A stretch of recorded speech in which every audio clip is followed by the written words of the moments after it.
Hola, bienvenidos a Conversemos en Prado, un espacio del Ballet Folclórico de Antioquia para encontrarnos con la danza, encontrarnos con el arte y encontrarnos con la historia. Este año, 2020, el Ballet Folclórico de Antioquia hace una propuesta desde lo audiovisual, y es conectar el patrimonio del barrio Prado Centro en Medellín, la historia de nuestra propia casa, que es un bien de interés cultural, y unirlo con la danza, la poesía, el teatro.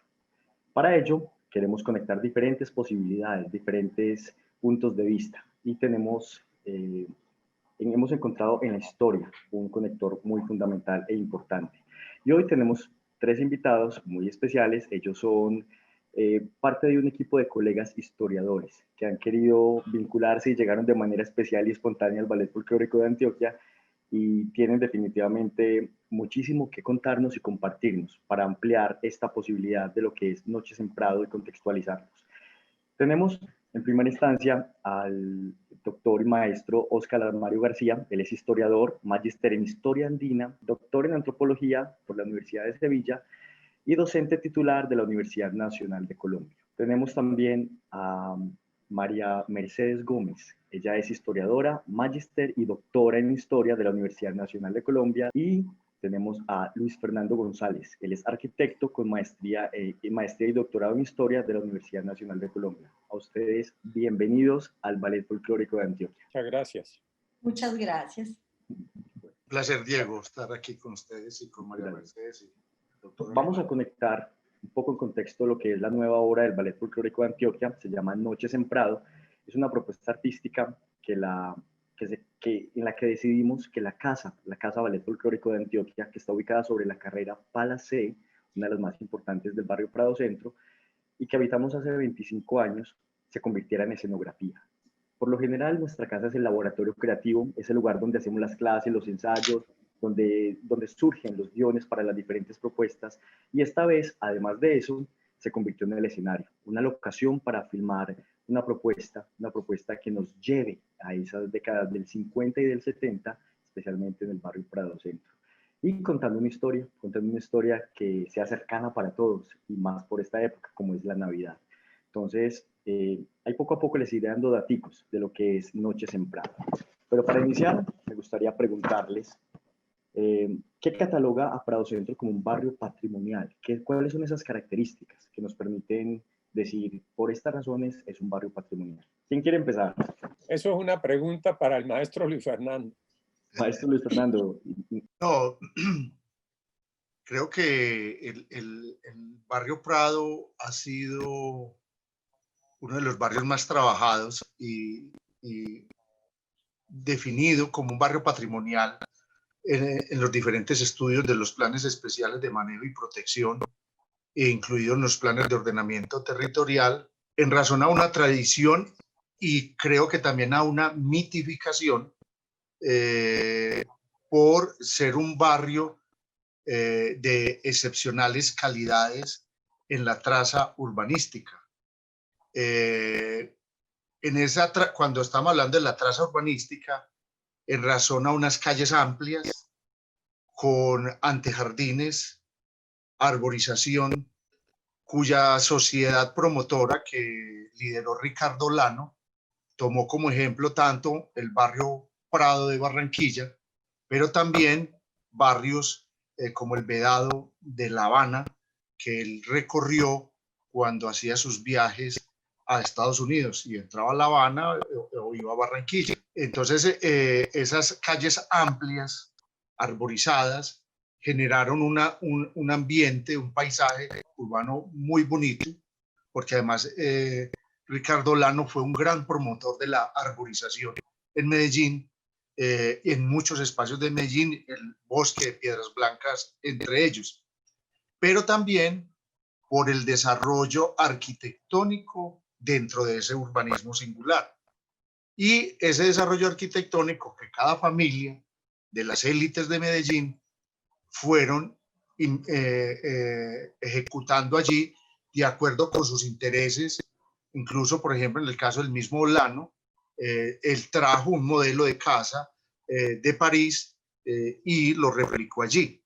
Así como Lano hizo ese diseño singular afrancesado hubo otros que lo hicieron a la manera inglesa, unas arquitecturas eclécticas, pero de excepcionales calidades también ambientales y estéticas. Entonces, esto hace que Prado se singularice y se le dé una enorme importancia.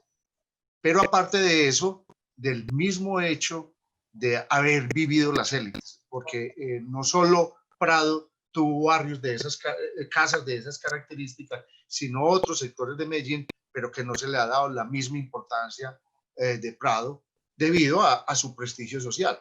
Entonces, a la excepcionalidad urbanística y paisajística, a las calidades y singularidades arquitectónicas se le suma también el hecho de un grupo social relevante que habitó allí. Si nos metemos mucho a la estructura, ahora mencionabas que traían diseños de Europa, ¿cuáles podemos notar dentro de este barrio como tal? Digamos que predominan algunos diseños basados en qué tipo de formas, qué tipo de estructuras o como, qué tipo de conceptos. Hay muchos, son muy variados. A ver, hay una cosa que es necesario, Diego, Oscar y María Mercedes, que yo vengo peleando desde hace mucho tiempo con esta historia oficial del barrio Prado. Hay un barrio Prado antes de Prado y hay un barrio Prado en el proyecto de Olano. Todo el mundo se ha centrado en el proyecto de Olano. Voy a poner un ejemplo. La casa del Teatro del Águila Descalza era la casa de Eliodoro Medina, que era un industrial textil y cuyo hijo, Tulio, estudió arquitectura en Inglaterra, en Liverpool. Y de ahí trajo, no el modelo como muchos piensan, sino la forma de concebir una arquitectura que se llama el paladianismo inglés. Y esa casa paladiana inglesa en esa esquina de Cuba, con Chile, si no estoy mal, fue construida e inaugurada en 1919. 19. ¿Qué quiere decir? Siendo esa casa una de las excepcionales ahora de Prado, gana un concurso en el 19 cuando no se había ni siquiera formado la sociedad promotora del barrio Prado, que se promueve en 1925. ¿Eso qué quiere decir? Que había un barrio anterior que se llamaba el barrio La Ladera, promovido por la sociedad propietaria La Ladera. Pero como se construyó en la década del 20 la cárcel de La Ladera, ese nombre, como dicen por ahí, no daba prestigio. Entonces, cuando se hace Prado al lado de todo ese otro sector, todo lo demás se renombra. Entonces, Prado es una partecita de lo que hizo la sociedad promotora del barrio Prado al lado de lo que ya existía. En Bolívar, por ejemplo, ya existía todo ese sector donde hoy vemos que está la escuela modelo que hoy es del ITM, todo ese sector ya estaba urbanizado. Y el otro lado, sociedad promotora de La Ladera también. Entonces, en ese entorno hay unas arquitecturas de diferente orden, como dije ahora, del paladianismo inglés, de la misma manera que también hay arquitecturas que podemos llamar como unas formas que hicieron los arquitectos norteamericanos en el Caribe, tanto en La Habana como en Barranquilla, que sobre Palacé, donde hay ahora un almacén de ropa, es una arquitectura muy caribeña, protomoderna caribeña. Entonces es una suma y una enorme diversidad. Entonces se encuentra, cuando hablamos de eclecticismo, es combinación de diferentes estéticas. Ahí sumamos formas renacentistas, palacetes renacentistas, con formas afrancesadas, con formas inglesas Tudor, etcétera, que hace que sea una arquitectura de diferentes momentos estilísticos, incluyendo las que después diseñaron Martín Rodríguez y Nel Rodríguez, que corresponden ya a arquitecturas más Art Deco, ahí también algunas Art Nouveau, y lo que llamamos protorracionalismo, que son arquitecturas menos decoradas, más limpias en su exterioridad. Definitivamente cuando caminamos por las calles del barrio Prado, podemos apreciar esos detalles arquitectónicos tan variados y tan bonitos y definitivamente deleitarnos de la belleza de estas construcciones e incluso evocar, imaginarnos cómo vivían en esa época cuando eran la mayoría de casas habitadas por familia. Doctor Oscar Mario, ¿cuál es ese impacto real de un barrio como Prado Centro para la historia, el patrimonio y la cultura de Medellín? Mientras Luis Fernando hacía esa breve pero magistral exposición y uno empieza a conectar cosas, impresiones de esta ciudad, sensaciones. Lo primero que se me vino a la cabeza fue esto. Empezando el siglo XX, entre las dos guerras, Sigmund Freud escribió un libro que se llama El malestar en la cultura. Obviamente que el libro, por la época, era es una de las primeras grandes reflexiones que tenemos crítica sobre a dónde estaba yendo la modernidad y por qué el proyecto justamente racionalista, humanista de la modernidad estaba terminando mal. Ya había pasado la Primera Guerra Mundial, estábamos en el periodo entre guerras. Pero ¿por qué me estoy acordando de Freud? Hay muchos motivos para acordarse de Freud, pero es porque los expertos en patrimonio y algunos en particular escribieron un bello libro que precisamente se titula El malestar en la cultura patrimonial. Esto es, en el hoy, todo esto que se puede registrar como un patrimonio, en este caso de una ciudad, patrimonio arquitectónico, patrimonio urbanístico, como lo acaba de resumir Luis Fernando, están en otro momento muy crítico. Yo diría, por lo que conozco de la ciudad y por los recorridos que habré hecho por Prado, se conserva ese patrimonio, pero no hay duda que también el barrio es un registro de las heridas que le han producido al barrio.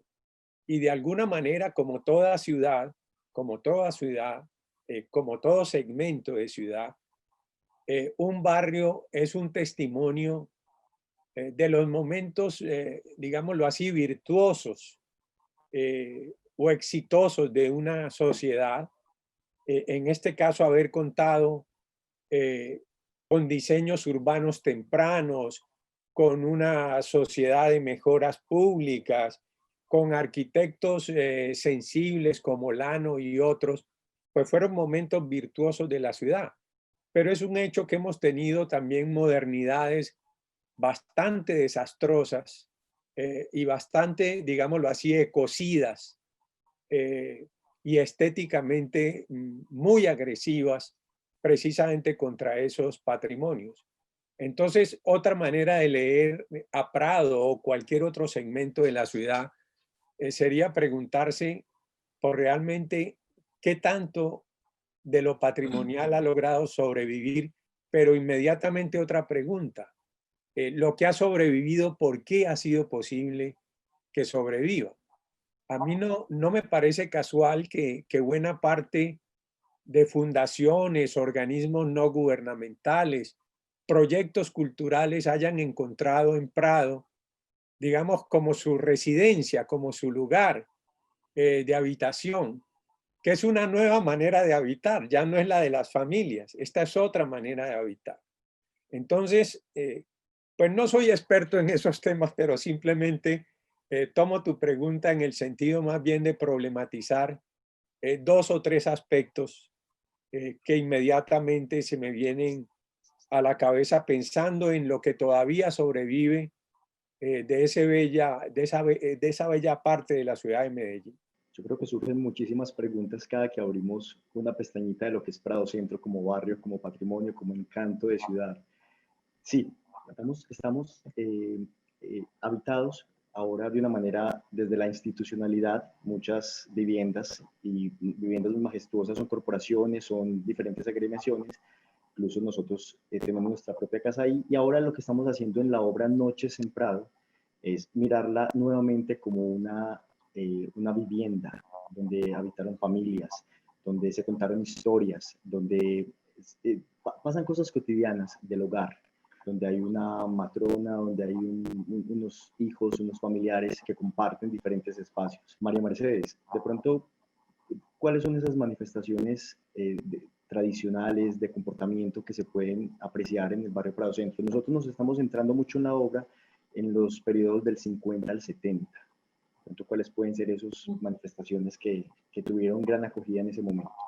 Bueno, yo creo que lo primero sería bueno precisar cómo ese periodo, digamos, en el contexto urbano, porque digamos que los 50 marca también como un movimiento de explosión demográfica importante, donde la ciudad, digamos, empieza a ocuparse de otras maneras, donde se empiezan a habitar las laderas, donde ya, digamos, no solo hay proyectos urbanos, sino que también hay unas formas de asentamiento en la medida en que llegan migrantes, gracias, digamos, o fruto de todo ese proceso de la violencia en Colombia, de los años, pues, de las primeras décadas del siglo XX, perdón. Entonces, en ese sentido es importante señalar que, digamos que ahí la ciudad, en mi concepto, pues digamos que tiene una inflexión, ¿cierto? Si bien ya venía en un proceso de modernización importante con el proceso de industrialización antioqueña, la industria cafetera, de todas maneras también continuando con los desarrollos de la minería, si bien existía eso, digamos que también paralelo había y se conservaba, digamos, una estructura muy, muy tradicional en el pensamiento, si se quiere. En este sentido, entonces, digamos que hay como una ciudad que en principio podemos verla con unos aires provincianos, que la élite justamente es lo que quiere también contrarrestar, porque no solo piensan, por ejemplo, en diseñar un barrio como Prado, sino también en cómo generar una ciudadanía que se adecúa a esas nuevas formas de ciudad que se están inventando. En ese sentido, y como para reflexionar en este punto, yo quisiera traer un escrito de Mejía Vallejo. Él lo escribió en el 84, pero habla justamente como de esa ciudad, de esa Medellín de la primera década del 50, pero también como esa transición que se da ya a partir como de toda esa explosión demográfica, pero también todas esas personas que llegan a la ciudad, porque es importante también rescatar otras voces. O sea, digamos que la élite, digamos en su intento por homogeneizar la ciudad, deja de lado muchas expresiones y muchas manifestaciones culturales, entre ellas manifestaciones culturales que están muy ancladas como a la vida rural y al ritmo de lo rural. Pero ellos queriendo, digamos, romper justamente ese ritmo, pues, digamos, inventan o se crean, digamos, otros cuentos que digan y que indiquen que Medellín efectivamente es una ciudad y que es una ciudad como las que ven ellos en sus viajes, pues porque evidentemente ellos tienen la oportunidad de viajar, de leer, de tener, digamos, conexiones con el mundo y de algún modo pues darle ese aire urbanita a Medellín. Entonces, como contrarrestando ese asunto como de lo provinciano, pero también de lo urbano moderno, Mejía Vallejo justamente nos hace como una referencia muy bella en un texto que se llama Atisbos de Medellín al respecto, para que entendamos cuál es como la complejidad de esta situación y qué es lo que se empieza a vivir y a marcar, donde digamos una ciudad que es cada vez más grande, pues empieza, digamos, a desarraigarse de ciertos lazos vecinales, de ciertas cercanías, y empieza, digamos, a conformarse una gran ciudad, si se quiere, pues también con todos los problemas que ello conlleva. Dice, la ciudad ruidosa y presuntuosa no corresponde a sus gentes. Creció a un ritmo más acelerado que la conciencia de sus habitantes. Estos de pronto se sintieron extranjeros, desplazados, esclavizados, desorientados y dentro de su alma campesina, aldeana, provinciana, y a grandes problemas que exigían grandes soluciones, alumbrado y acueducto, urbanización e industrias, se enfrentaron en un principio con remedios de parroquia sin férrea voluntad de crecimiento. Habían llegado de todos los sitios, de todos los climas, de todas las razas, con heterogeneidad de colores y costumbres que hacía inabarcable el panorama. El pescador sin su ocio, el pueblerino sin su tiempo lento. Se calzó al descalzo, se enjauló el libre, se civilizó el salvaje, se vistió el desarrapado, se apeó el jinete. Pero nadie llegó a ser completamente ciudadano, a pesar de querer olvidar lo que antes fuera, traducido en importancia, rabia y aburrimiento. Junto al taller de fundición o la fábrica de helados sobreviven el primitivo horno de alfarero y la rueca de viejas comadres. Cerca de las universidades con modernas aulas y laboratorios se tienden consejas campesinas y ritos de la antigua magia.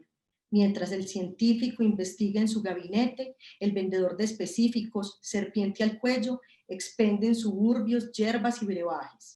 Torres de acero y alumbrado a vela, obelisco y vara de premio, rascacielos y chozas, mulo y reactor, puente monumental y guaduas atravesadas sobre el río, camiones y carretas, cantidad y vicio de la sombría esclavitud y del costoso libertinaje.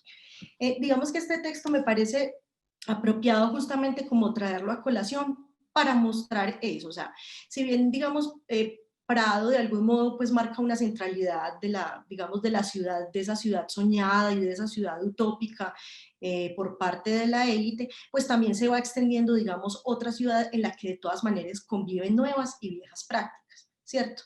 En cuanto, ¿por qué, digamos, hago esta introducción a tu pregunta? Porque justamente también tenemos que pensar que dentro de esa modernidad y de ese intento, digamos, por construir como un ordenamiento urbano diferente, una forma de vivir la ciudad y una ciudadanía diferente, pues también sobreviven otros pasados que se entremezclan y se entretejen, digamos, en el presente, ¿cierto? En ese sentido, en Antioquia, el caso antioqueño es particular justamente porque si bien la élite apalanca de una manera muy importante todo este proceso de modernización, a su vez trata de conservar valores y arraigarse a esos valores como la familia, obviamente a través también como de una vivencia religiosa muy importante, y la familia en este sentido va a ser como un eje fundamental, ¿cierto? Digamos que es la célula sobre la cual, digamos, la élite también va a ver la posibilidad como de controlar a la población, pero también la manera de generar, digamos, vínculos y afectos que se extienden, digamos, de la familia hacia la vecindad, por ejemplo, ¿cierto? Entonces, barrio, no solo la familia, sabemos que, bueno, la costumbre de familias numerosas, evidentemente, de familias bien estructuradas, padre, madre, hijos, en el caso de Barrio Prado, digamos, un asunto de élite, pues en el cual también los hijos aprenden los oficios, participan de las empresas, etcétera, y donde las hijas van a ocupar el papel que su madre les indica, efectivamente, ¿cierto? Como educarse para el matrimonio, digamos, estar muy en la casa, y a su vez también muy conectadas como con la vivencia de la vivienda como tal, de la casa. Las mujeres en ese sentido, digamos, van a habitar y se van a apropiar de un modo mucho más vívido, si se quiere, con respecto a la vivienda y a sus espacios, como el comedor, como la sala y obviamente también la cocina. Si bien eran personas que tenían la oportunidad de tener servidumbre, de todas las maneras las mujeres, quienes eran las guías del hogar, pero también quienes se encargaban de mantener ese orden, pues van a estar también muy en contacto con ese mundo de la cocina, de la comida, de la protección de la familia, que también va a ser un punto muy importante, digamos, para entender el universo antioqueño, que en este caso es la alimentación, y cómo las mujeres procuran a través de la alimentación también generar vínculos de afecto y también vínculos de vecindad incluso, ¿cierto? Ese hecho como de ir, de visitarse, de llevar alguna muestra de cariño, no sé, a través de alguna vianda, es, digamos, que también hace parte como de toda esa vivencia de lo antioqueño que, como digo, se entreteje con otros ritmos de ciudad y con otros ritmos, digamos, más modernos y con otras aspiraciones. Tocaste unos temas muy importantes que también dentro de nuestra obra Noches en Prado los queremos mencionar. Estamos recreando, además de ese patrimonio, de esa importancia del barrio y de nuestra vivienda, esos hechos familiares, esa reunión familiar, ese encuentro, eso que nos permite sentir que estamos en familia y que compartimos en familia.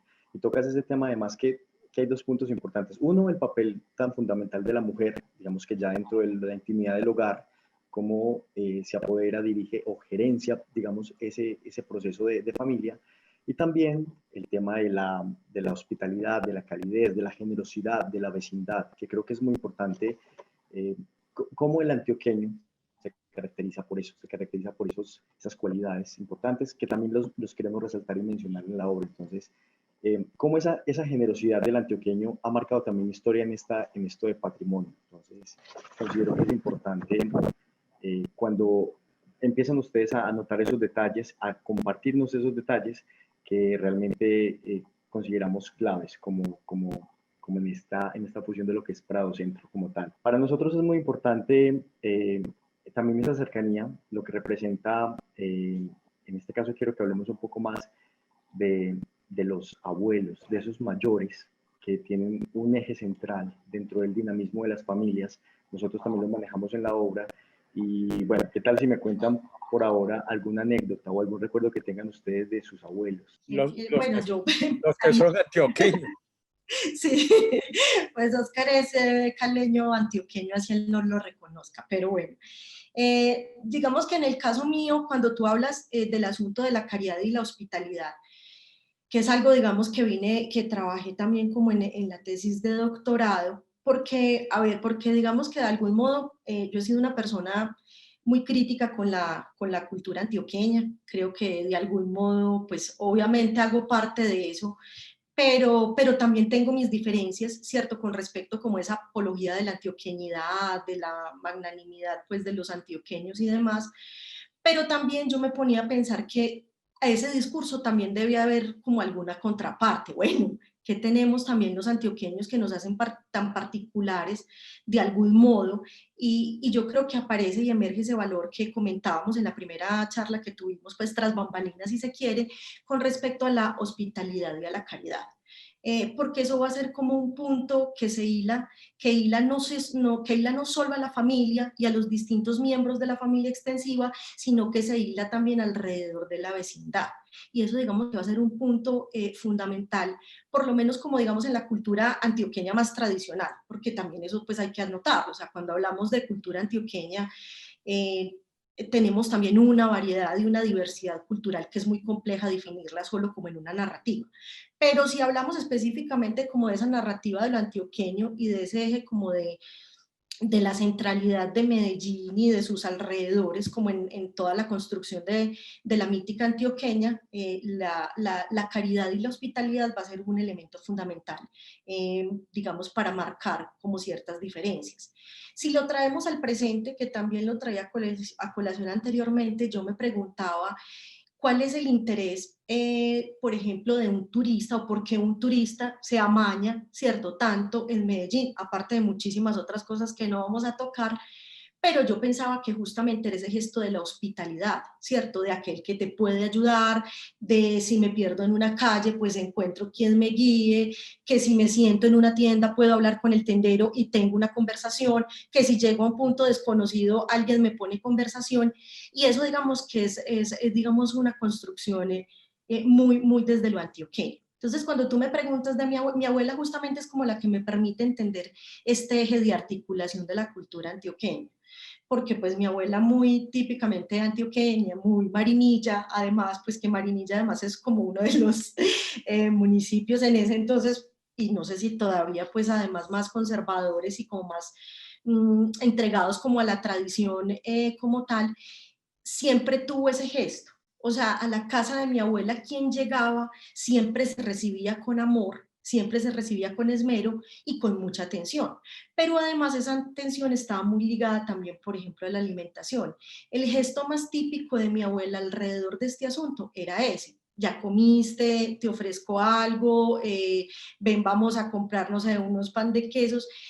Y que a su casa, por ejemplo, llegaban siempre muchas personas que no solo eran, pues no sé, sus familiares, sino que también eran personas que tradicionalmente, digamos, vivían de la caridad pública para que ella, digamos, les colaborara con un gesto que nosotros conocemos como el de la limosna, que puede tener también muchas aristas y muchas lecturas, pero viviendo eso a través de mi abuela, puedo decir que mi abuela sentía que la caridad era como parte de su papel maternal, que iba más allá del círculo de la familia y que se extendía justamente como al círculo vecinal.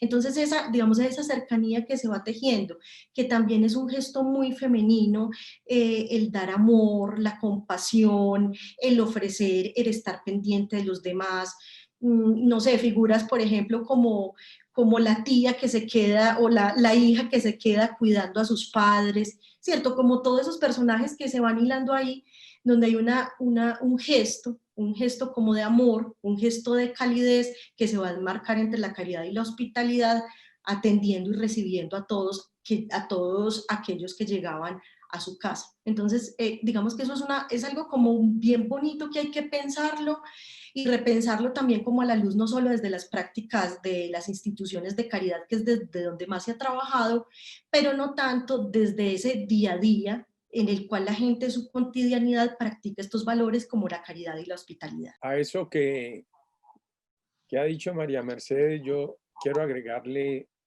algunas cosas, pero no van a ser tan anecdóticas y tan divertidas, o por lo menos tan sensibles, pero creo que ayudan a entender el asunto.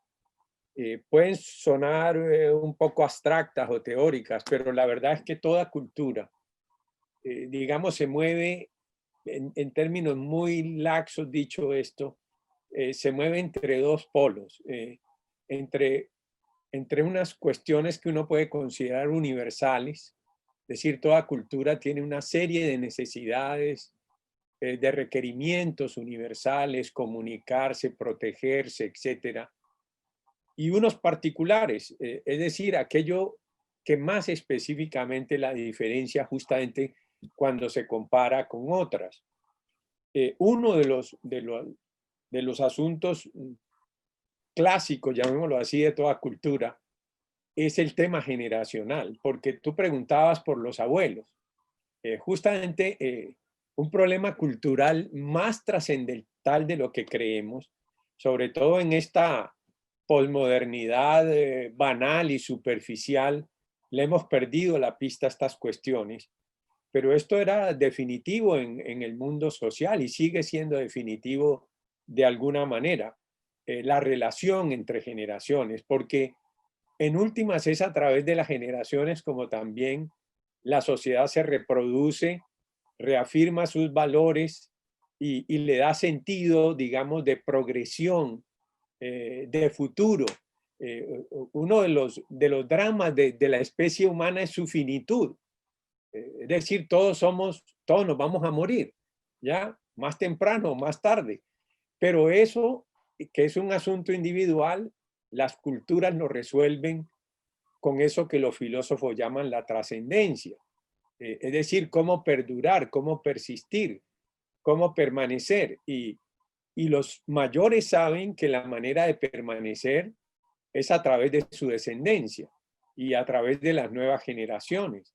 Y que de alguna manera no solamente no morimos genéticamente, sino que no morimos en términos de memoria y de sentidos cuando las nuevas generaciones han tomado el legado, han tomado la posta y la van a continuar, ¿ya? Entonces, pero eso no quiere decir que eso sea idílico.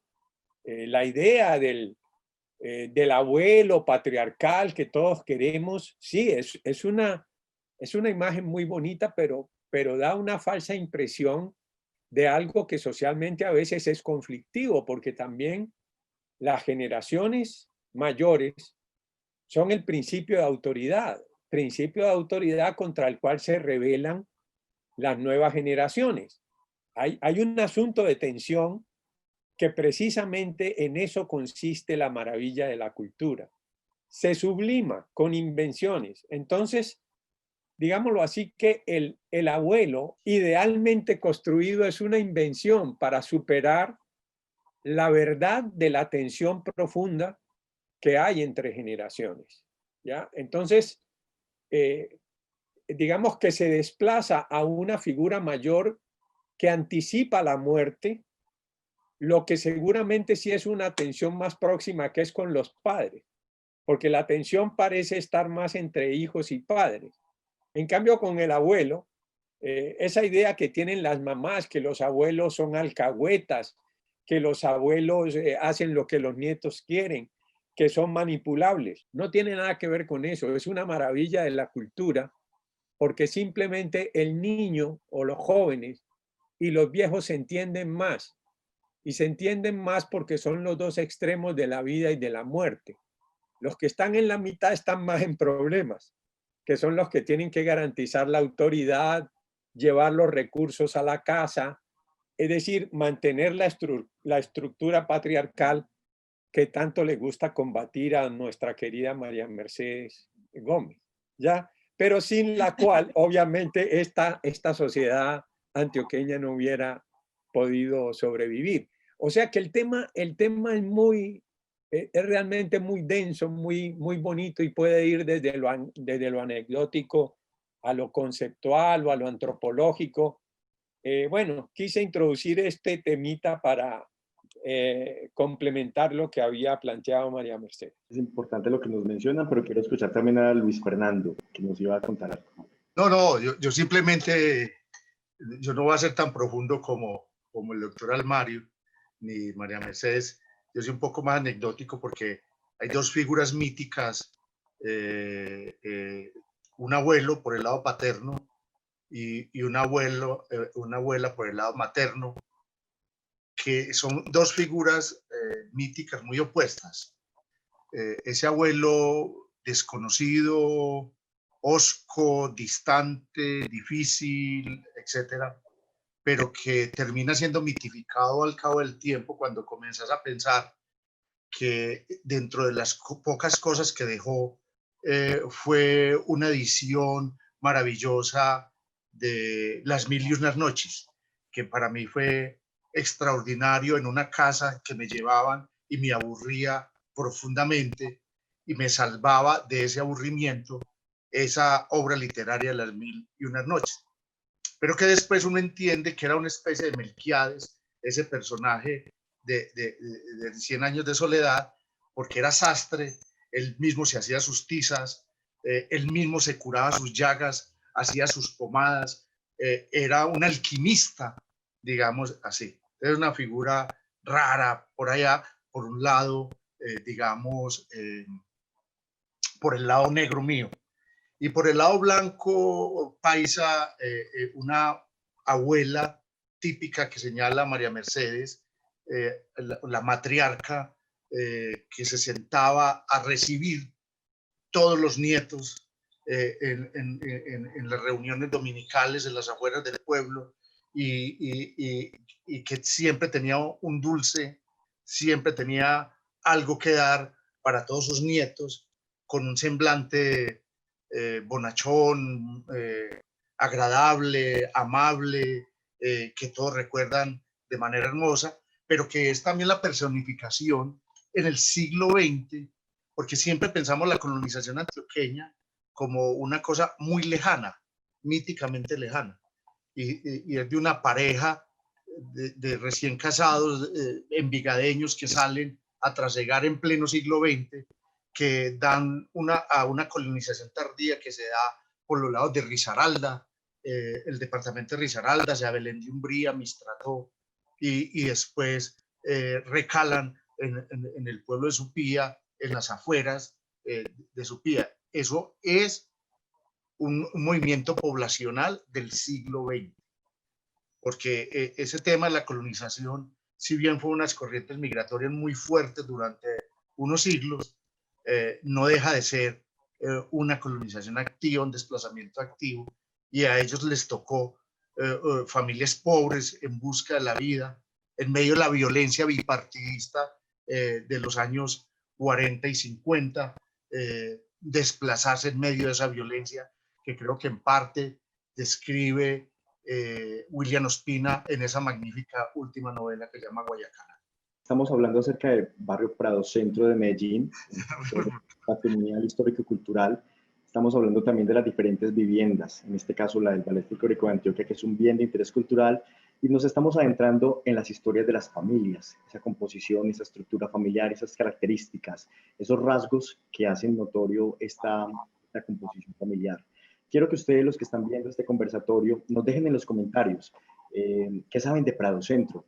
¿Han vivido en Prado Centro? ¿Han habitado Prado Centro? ¿Cómo lo perciben?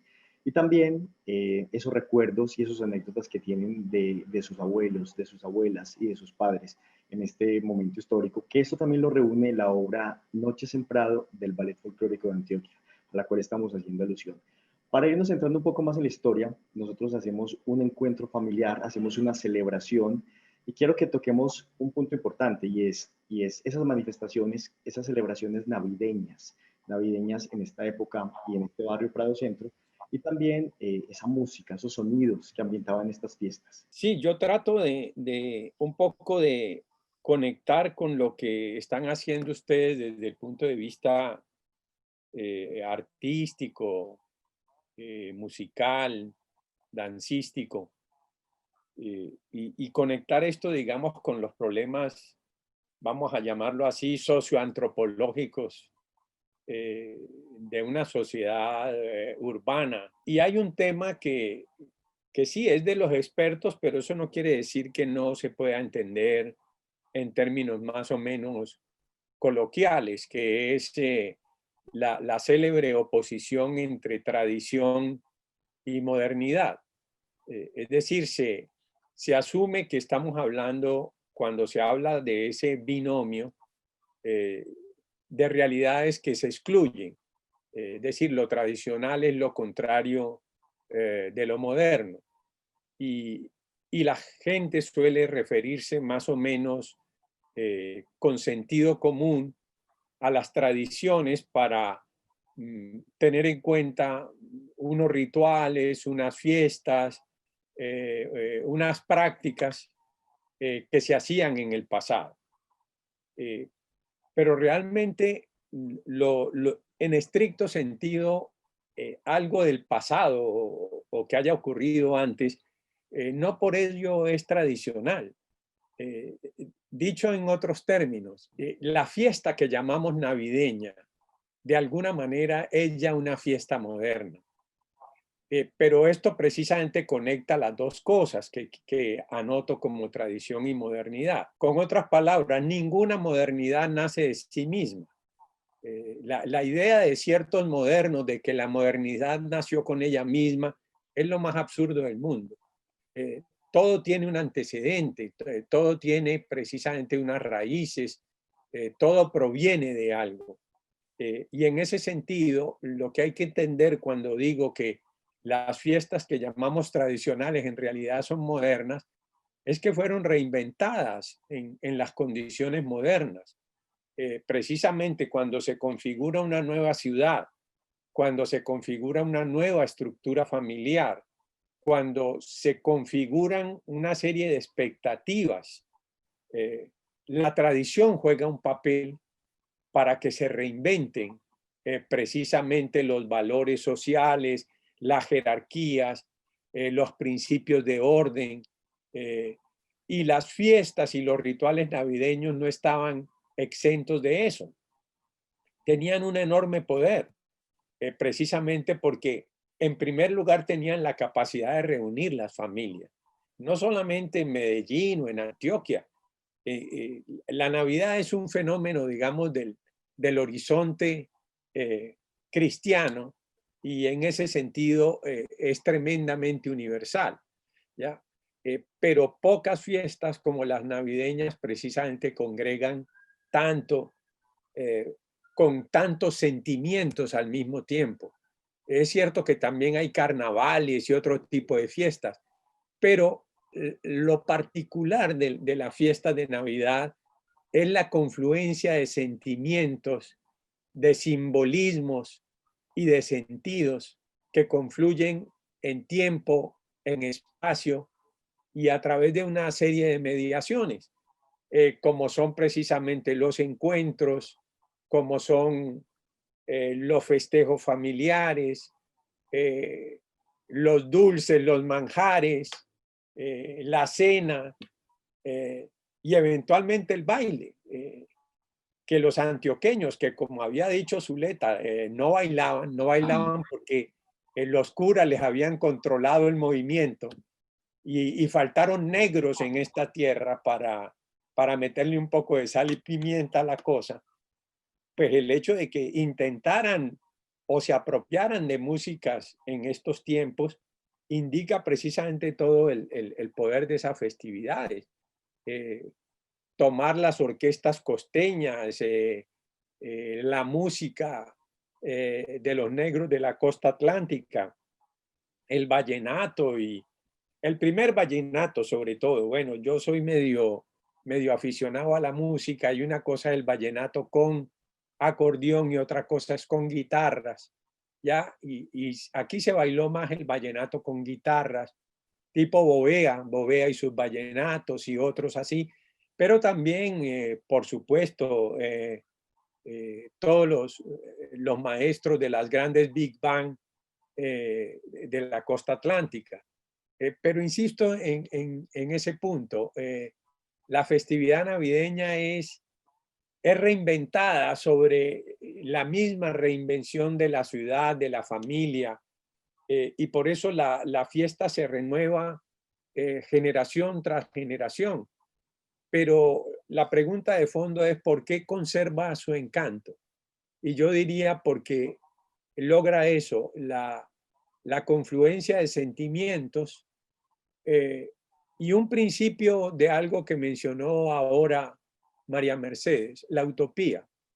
La utopía no es solamente para la ciudad, hay una cosa obviamente también trascendente y es la utopía de un tiempo en el que todos nos sentimos buenos, ¿ya? Eso es el poder de las festividades navideñas, ¿ya? Perdonamos, hacemos las paces con el hermano que estamos peleados, nos abrazamos, terminamos tomando unos aguardientes, nos sentimos buenos y sentimos que todos los demás, todo el mundo es bueno. Y obviamente que eso es depurativo, todo eso es catártico. Todo eso de alguna manera nos purifica a todos, es lustral, ¿ya? Las navidades tienen un poco ese poder lustral sobre nuestras miserias, las miserias de todos como personas y de todos como familias.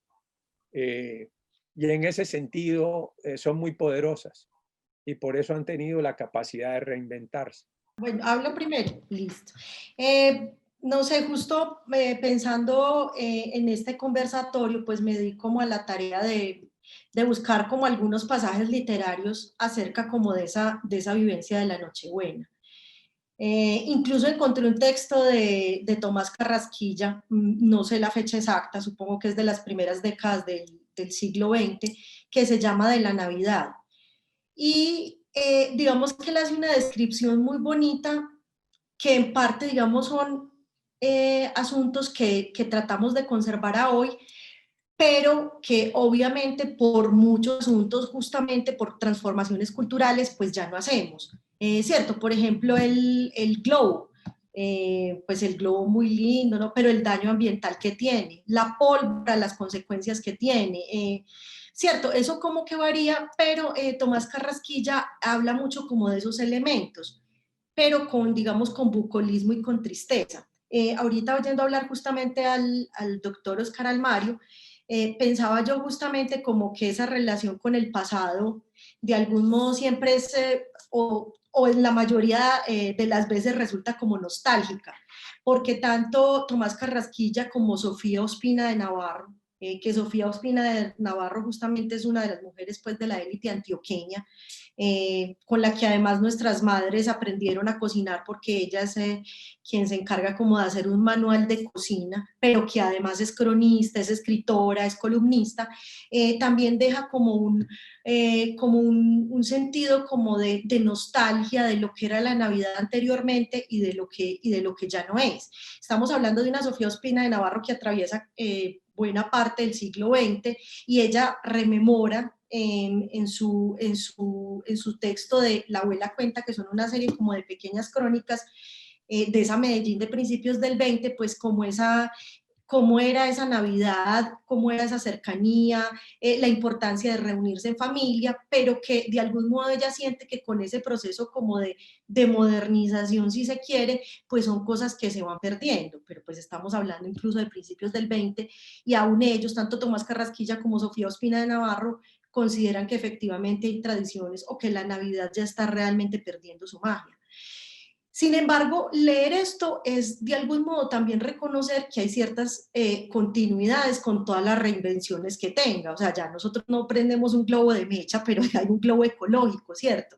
Las reuniones alrededor de todas maneras del aguardiente, alrededor de la música, lo que fue en otros tiempos, digamos, la pólvora, porque incluso Tomás Carrasquilla en su texto habla justamente como de la afición del antioqueño a la pólvora, ¿cierto? Yo creo que somos uno de los primeros departamentos en esta época en tener personas pues quemadas justamente seguro por esa tradición, pero el caso es que sí hay Los un eje ancestros fundamental en mineros, relación con la familia. Ajá, los ancestros bueno, mineros con la pólvora. bueno, y es como muy, muy recurrente, y él describe pues como la relación con la pólvora, con el aguardiente, con la fiesta, con el borracho que termina tirado en la plaza, pero también la importancia de cómo estas navidades anclan a la familia. Incluso también por ahí encontré una carta cuando Tomás Carrasquilla estaba en Bogotá, creo que de 1894, en la cual él dice que un forastero en Nochebuena o sea, es una noche triste, ¿cierto? Porque justamente la Navidad convoca a eso, a la familia, lo que decía Óscar, a la reunión, a vivir, digamos, estas expresiones, a juntarse, a creer que no hay problemas, así no somos tan, digamos, tan solidarios, pues esta época seámoslo, ¿cierto? Entonces es como esa convocatoria que se genera y se gesta alrededor de la familia y de todas esas tradiciones. Pero en estos textos aparece eso que nosotros vemos, la natilla, pues que ya no es la natilla donde las mujeres se reunían en la cocina y batían como al compás de sus conversaciones y de su alegría, sino que ya es pues una natilla mucho más práctica de caja, que vuelvo y digo, el globo, los aguinaldos, el armar el pesebre, por ejemplo, eso también es algo, digamos, como muy ilustrativo, porque yo creo que de algún modo todos recordamos, o pues la mayoría de personas, si somos de acá, como esa relación con el pesebre, y que además recae mucho en los niños, también eso es muy bonito, porque es como una época para darle atención a unos personajes que mucho tiempo del año parecerían invisibles, que son los niños, pero entonces convocarlos a través de los aguinaldos, de la alegría del traído, pero también alrededor de la construcción del pesebre. Por ejemplo, esa es otra cosa, el musgo. Todos en algún momento hicimos pesebres con musgo, que obviamente también pues digamos por una conciencia ambiental, que por eso digo que también hay transformaciones culturales, pues ya nosotros no tenemos esa tradición de adornar con musgo el pesebre, pero que durante mucho tiempo fue una tradición, o sea, casi que pesebre sin musgo no era como realmente un pesebre, pues si se quiere, digamos, como en el contexto antioqueño. Entonces es como todas esas tradiciones que, como dice Óscar, pues terminan, digamos, resignificándose y obviamente repensándose, pero que sí anclan mucho al sujeto con su vida familiar, y con sus afectos y con la alegría, y si tenemos problemas todo el año, pues olvidémoslos por lo menos el 24 y tratemos como de hacer todo más amable, de algún modo también de generar como utopías alrededor de la expectativa de los traídos, etc. Entonces es como ese asunto el que quería señalar. No sé, quisiera leer una parte del texto de La Nochebuena de Sofía Ospina, pues yo creo que la literatura en este caso pues resulta también maravillosa como para ambientarnos y para entender también, digamos, todo eso que los ancestros han ido acumulando y que llegan a nosotros en forma de memoria a través de un soporte como la literatura. Ella dice: aquel día, desde tempranas horas, la casa rebosaba de un sano regocijo. Mientras en el fogón hervía a borbollones la natilla, esparciendo en el aire su aroma de canela, los buñuelos amasados por las manos maternas bailaban entre la manteca caliente. Los chicos bulliciosos, que ya habían cumplido la orden de emborrachar el pavo de la Pascua, administrándole un trago de aguardiente y corriéndolo luego asido por las alas, procedimiento que ablandaba y hacía más blanca su carne, esperaban cerca de la cocina el feliz momento en que los manjares fueran dados al consumo. Armados de cucharas para raspar el pegado de la paila de la natilla y de estaquitas de madera para ensartar los quemantes buñuelos. para correr enseguida a fabricar las candilejas de los globos que habrían de elevarse en la fiesta de la noche, o a formar el montón de lecho seco para chamuscar el cerdo que ellos mismos conducirían al sacrificio sin hacer caso de sus chillidos de repulsa. El arreglo del pesebre, también a cargo de la muchachada, había motivado ya un alegre viaje al monte en busca de los elementos silvestres que habrían de decorarlo. Pero esos bosques, entonces tan cercanos a las casas, han sido ya arrebatados a sus dueños por la descarada valorización de las tierras. Era el bello monte de Sorrento, la casa campestre del poblado, donde pasé las navidades de mi infancia. Ya no hay musgo, cardos, ni nidos de pájaros, sino jardines y prados vecinos de otras residencias. Hay una cosa que quiero, Diego, frente a lo dicho por el profesor Almario sobre la ciudad y los cambios y esa idea de la tradición. Renato Ortiz habla de las tradiciones modernas y hay el tema de los alumbrados es una tradición moderna y está asociada precisamente ustedes que están trabajando el periodo del 50 al 70. Los alumbrados inician en los 50, los alumbrados de Navidad, y está asociado directamente en la demostración del avance industrial de Medellín y de la instalación de la central hidroeléctrica de Guadalupe, que multiplicó la capacidad energética de la capital industrial, como se llamaba en ese momento, y eso se reflejó en el alumbrado público. Ahí comenzaron a aparecer los avisos de neón, el aviso de Coltejer y los alumbrados navideños. Esa es una tradición moderna que se instala en Navidad, pero que está en relación con las dinámicas urbanas, como señalaba el profesor Almar. Nos han contextualizado muchísimo esas tradiciones, que además de bellas son muy importantes y relevantes dentro de esta historia, y que también nosotros en la obra Noches en Prado del Ballet Folclórico de Antioquia hemos recreado. Nos hemos acercado de manera digna a algunas, de manera cercana a otras, y creo que estamos felices de poder notar en estos textos que además nos comparte María Mercedes, mucho de eso, de esas tradiciones que hemos vivido y que estamos representando, que estamos haciendo de una manera artística, porque creo que también el arte es una manera muy valiosa para vivenciar la historia, para acercarnos a todos estos momentos y estos aportes que nos hacen desde lo arquitectónico, desde el urbanismo, desde las problemáticas, desde las tradiciones y los papeles de los diferentes integrantes de la familia, las mujeres, los abuelos, las juventudes.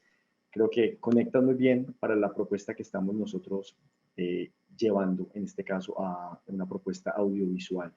Creo que ya nos hemos contextualizado un poco porque si seguimos tenemos tema para toda la noche, y amanecemos acá contando historias y contando y contextualizándonos. Quiero hacer una última pregunta. ¿Cuál consideran ustedes que es la importancia que tiene un barrio patrimonial en una ciudad que, digamos, cada vez tiene menos memoria, podría decirse así? A mí me preocupa mucho cuando se declara un barrio patrimonial porque parece ser que en vez de beneficiarlo lo paraliza.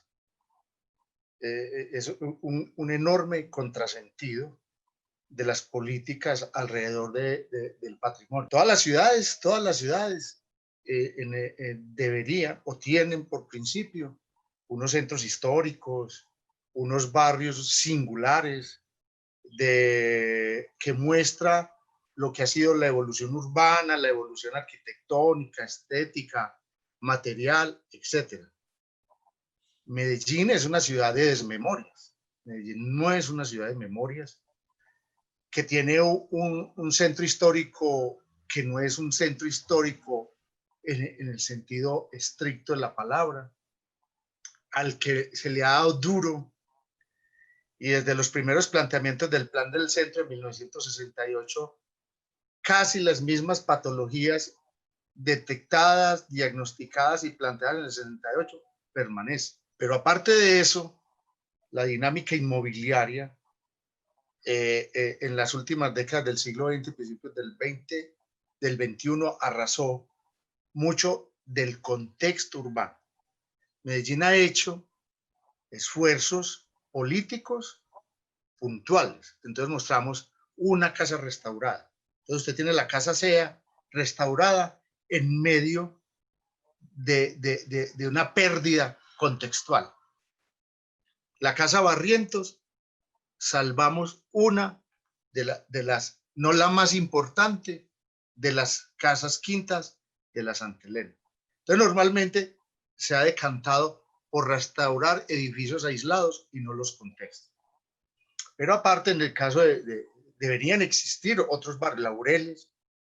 Yo creo que uno de los llamados más dramáticos al deterioro de Laureles y a la explosión inmobiliaria lo hizo Fernando Vallejo con esa novela que se llama Casablanca, que nos muestra el drama de cómo conservar una casa en medio de esa, digamos, densificación inmobiliaria a sus alrededores.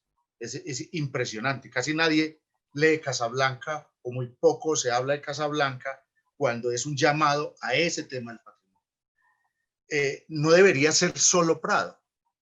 Lo que significó en la historia urbana de Medellín, El Salvador y los barrios aledaños del Cerro del Salvador, con casas de igual o mayor tamaño, volumen, magnitud, por ejemplo en Bomboná, con unas casas quintas impresionantes, hermosas, y nadie le paró bolas, ni nadie le para bolas al Salvador, y todavía existen contextos urbanos allí.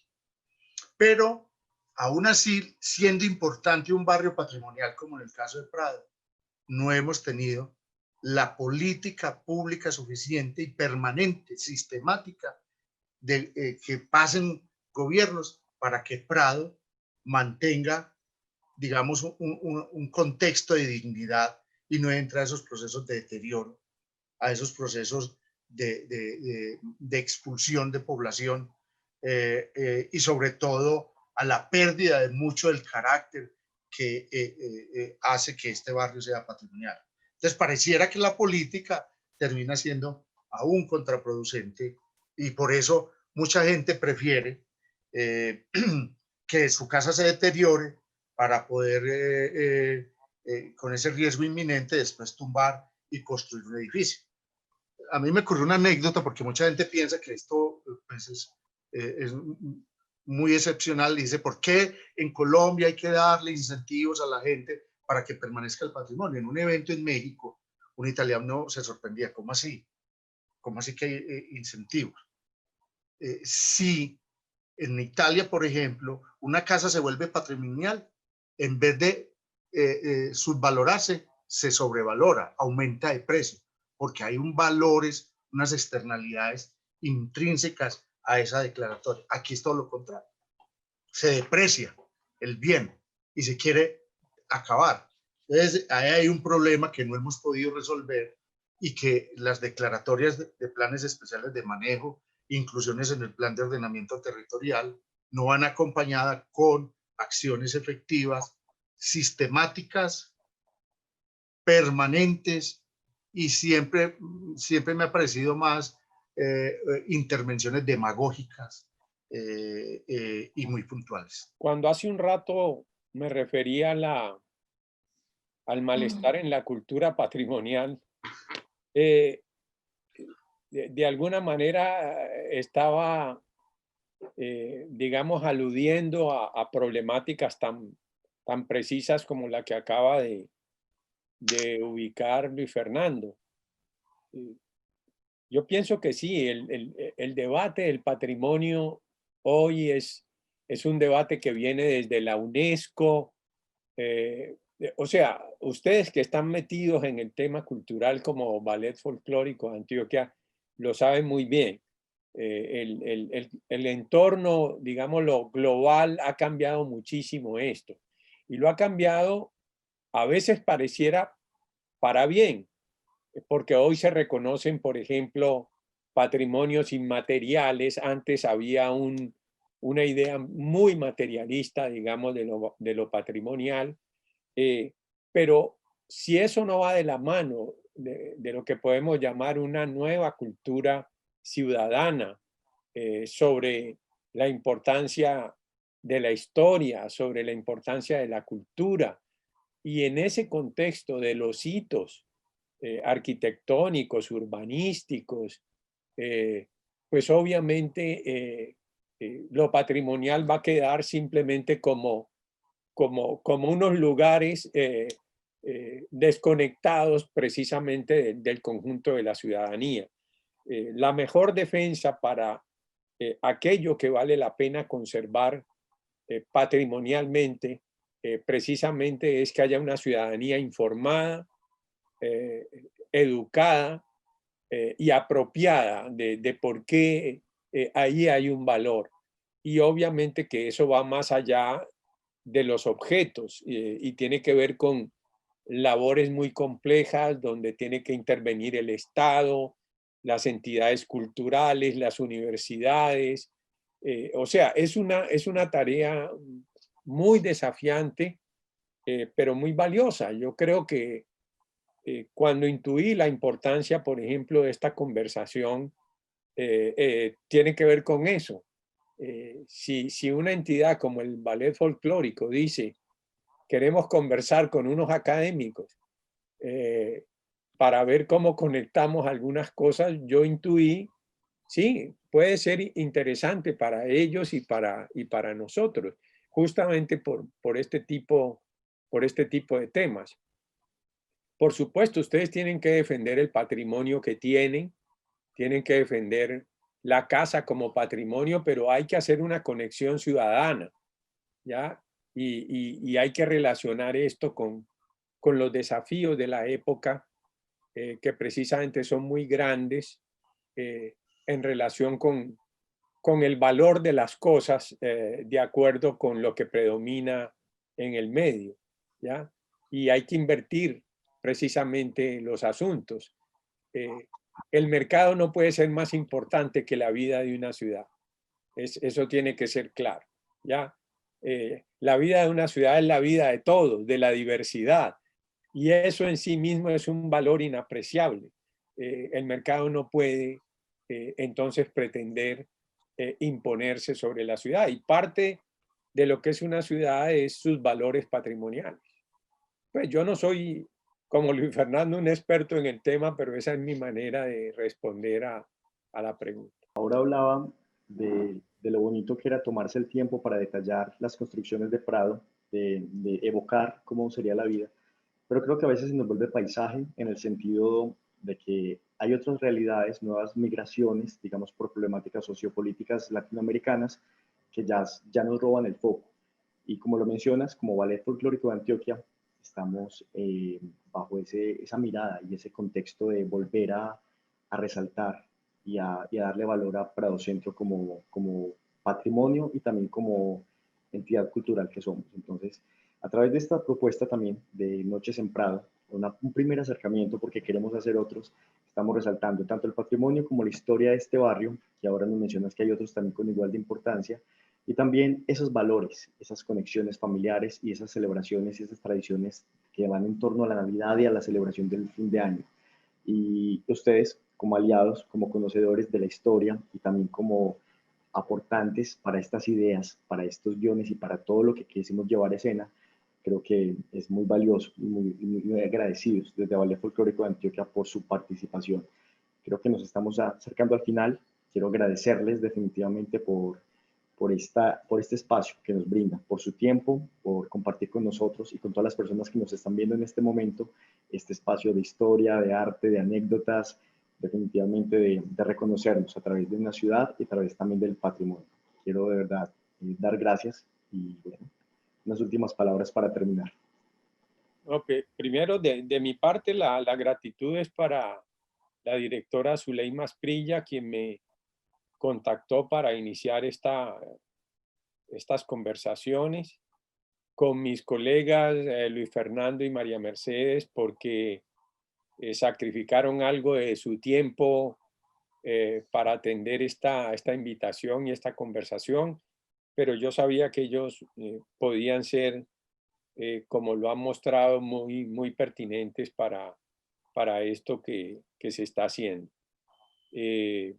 Y para ti, pues, Diego, pues obviamente por el contacto en estos días y esperemos que el proyecto que están adelantando y que en general el ballet folclórico de Antioquia se pueda consolidar. A propósito, otra tradición inventada por la modernidad,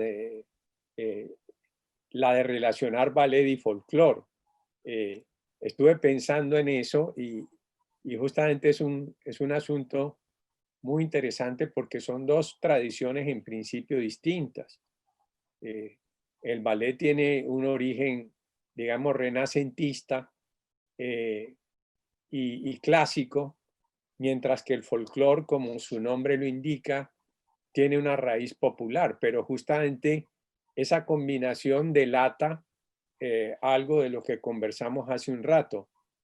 Tradición y modernidad son inseparables y justamente hacer un ballet folclórico es simplemente el reconocimiento de que con metodologías y técnicas modernas se puede rescatar los valores tradicionales y eso hace que de alguna manera la tradición no muera, llamémoslo así. Esa es, digamos, la paradoja positiva de esas reinvenciones.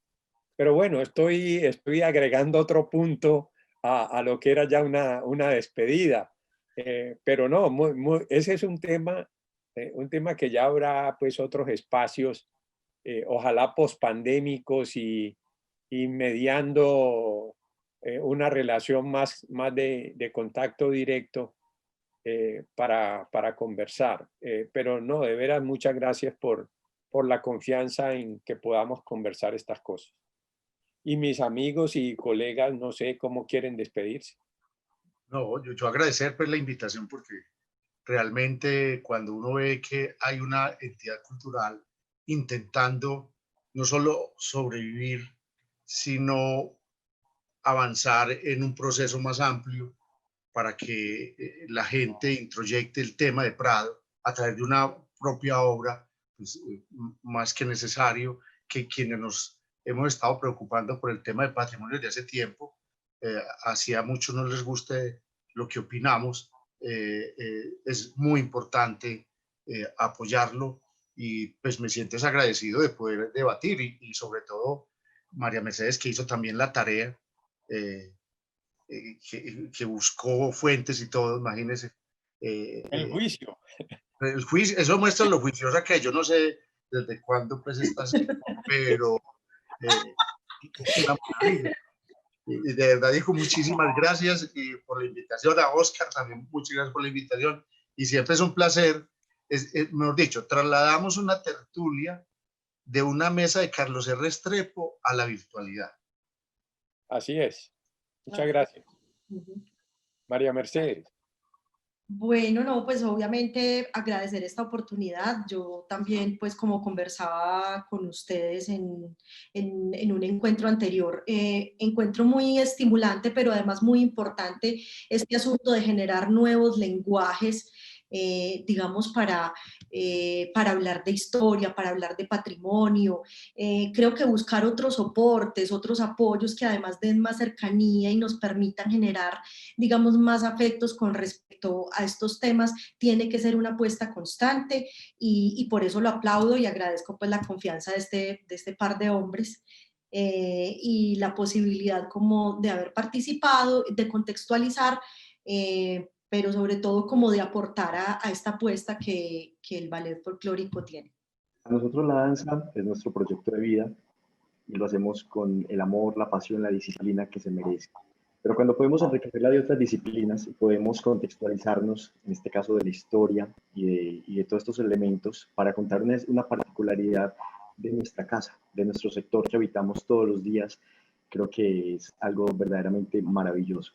Definitivamente muchas gracias a ustedes, invitados especiales, por compartir con nosotros y a ustedes que nos están viendo. Gracias por estar conectados y gracias por hacer parte de este encanto. Recuerden, Noches de Prado, la nueva obra del Ballet Folclórico de Antioquia. Hasta la próxima. Chao. Hasta luego.